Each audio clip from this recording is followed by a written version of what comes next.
Hey everyone, guess who's back? It's the commish back here with another draft preview. This time we got original owner Milan in the six.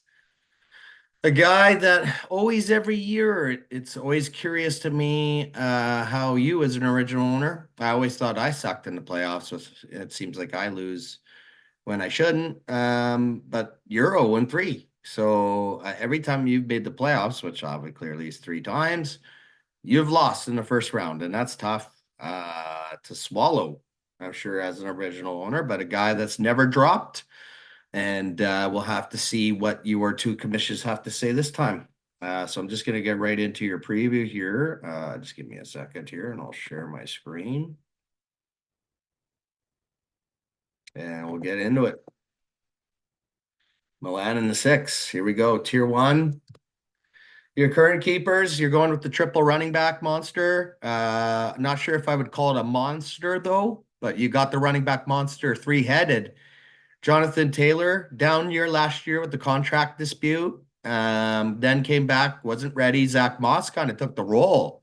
And we'll have to see what Zach Moss does in Cincy now that he's gone. Obviously, Taylor's getting the reins because he's the one that got all the money.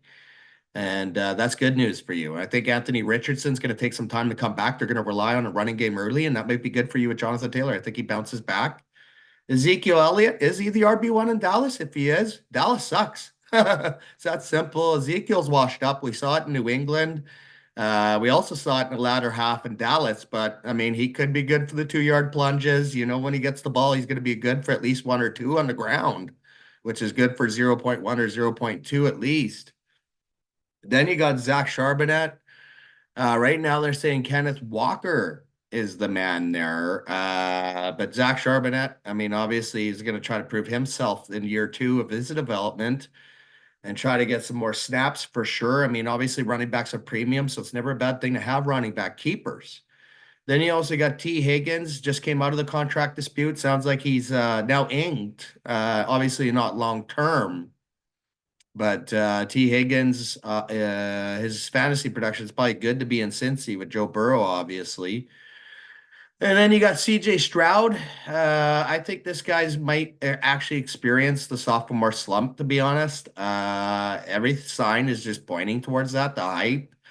Stephon Diggs, the cancer, joining the team. So I think it's all pointing towards a down year, but I could be wrong. And then Levante David, the veteran, as your IDP. Looks like he's mighty actually be a bigger role now that Devin White's left, his friend.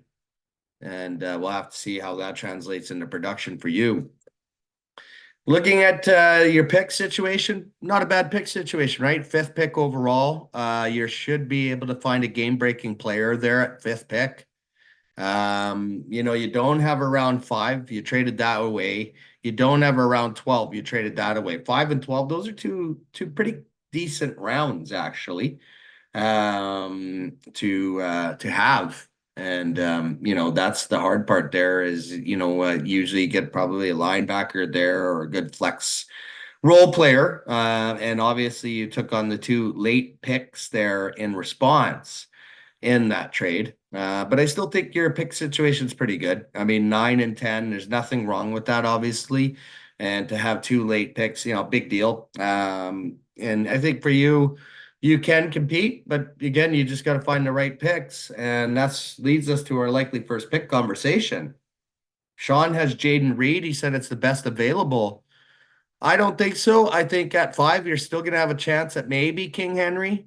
People might say no to the veteran. Imagine the four-headed monster at running back.